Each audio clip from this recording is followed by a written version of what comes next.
3000 তুললাম। আচ্ছা দেখি এটাতে কি তুলি, 7000 অলরেডি হয়ে গেছে, আর 3000 টাকা লাগে। তুই তো মেসেজ টেসেজ দে, মাথা গরম হয়ে যা। আগে মেসেজ দিব, এটা না, আগে কল মেরে দে। আচ্ছা এটাই রিস্ক নিছি, হয়তো জয় না হলে কয়, লাভ হলে তো হলোই, আর লস হলে যামুগা। টাকাটা এত টাকা বাড়ায় যাওয়া দেওয়া হবে না, হালকা কমায় রাখছি 3500। মনে করেন 4000 টাকা ধরা যায়। কে জানতো এত দাম দিবি রে আল্লাহ, এগুলো কি ভাবা যায়? কল্পনাও করা যায় না এত গুণ যাবে। লাগালাগি গড়টি টান দিছে ভালো।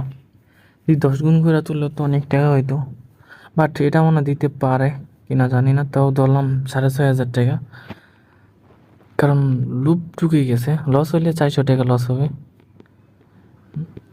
আচ্ছা